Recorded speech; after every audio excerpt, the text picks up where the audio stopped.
Hello and welcome back. I'm Andrew Ace. You can find me online at UYS999. That's UYS is how you spell my crazily pronounced Ace last name.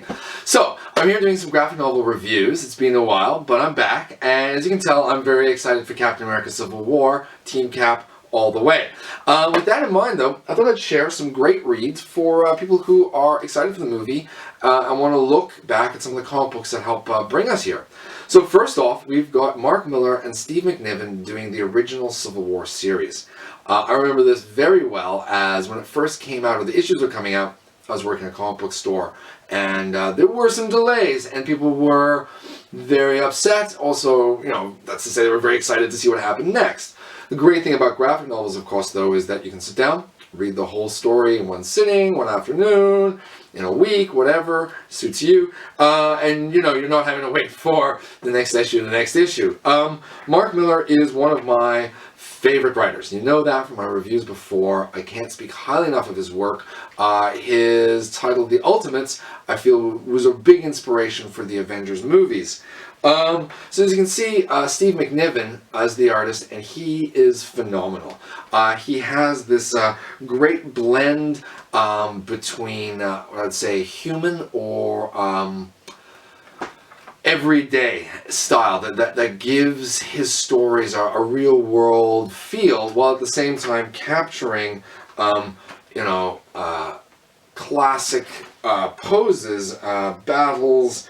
Trying to find something really exciting here, but just a richness to the pages and to the story that really marks his work. And to have the two of them teamed up on this title is just phenomenal. There has been since with Marvel's Secret Wars and after Civil War and Civil War II and so forth and so on. I've started reading into that. I'm still just trying to catch up, to be honest. And I can't say whether I like it or don't like it without really having finished it and thought about it.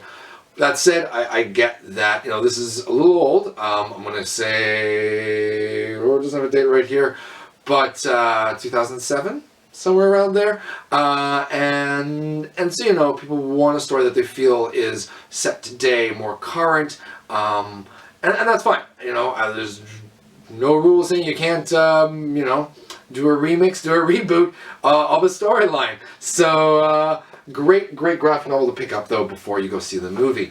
Now, next, I have the latest Captain America graphic novel that I read, Hydra Ascendant. This is by Rick Remender, art by Stuart, Immonen, Canadian, woot woot.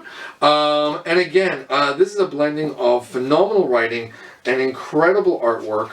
Let's see, you got a nice little shot of Baron Zemo as a reveal.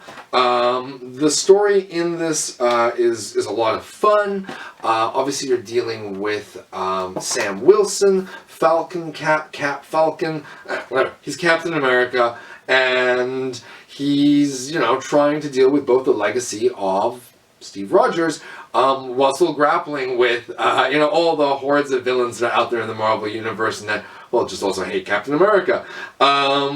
I love this. I have at times maybe been a little critical of some of Rick Remender's work, but I think for me, this is the truth, is the artist greatly influences how I take in the rest of the story.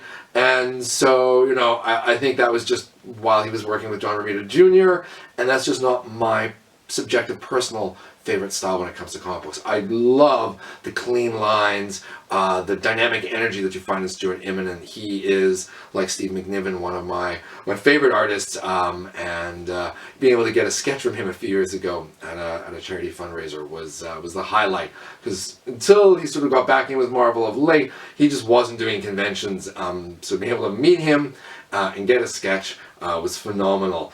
And sometime maybe I should be showing all of those in my sketchbook and my art collection. But if you want a great Captain America read, this is a great place to jump on. Obviously, this takes place just before Secret Wars, and there's now, the Sam Wilson Captain America title that's come since.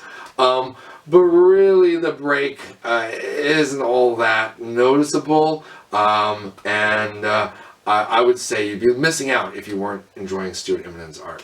So great read there as well.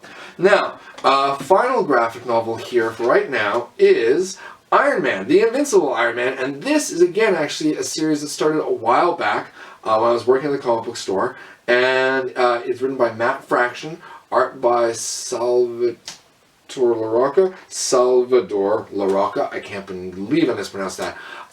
He's got, again, a very unique style that, again, I think draws very much on almost like a photographic basis, and works incredibly well with Iron Man and Iron Man's armor. This series came out just around the time, just after the first Iron Man movie, or just before that, within the same year. And I have to say, other than maybe the series that preceded it, where you had Adi Granov doing art, Adi Granov, the one who did the concept designs for the Iron Man movies, you really can't find a better Iron Man story out there. This is part of quite a long run. I think they had something like 13 or 14 graphic novels. And it does weave through a number of Marvel crossover events and so forth and so on. That said, worth it. Worth especially the first 3 graphic novels. If you're an Iron Man fan, like I said, there's almost no better stories, especially I would say of late. You know, go back to Demon in the Bottle. But again, with the fusion of the writing and the art, that's where this really pulls ahead for me. And you wouldn't be disappointed. This would come, when I was working at the comic book store, with one of those recommendations. If you don't like it, you bring it back, we'll do a straight exchange, because that's how confident I am that you will love such an amazing story. So guys, I will be obviously headed out to see Captain America Civil War beginning of May, and I'll try to do a few more reviews that tie into that. But there's a lot of other books I've been reading, so I'll be back shortly with a few more non-Marvel, Vertigo maybe, also touching into Image Comics and some of the, indie isn't really fair, I think, but non-big two. So guys, I'll be back in a bit. And like I said before, you can find me online, Twitter, Instagram, Facebook, wherever. I'm at UYS999.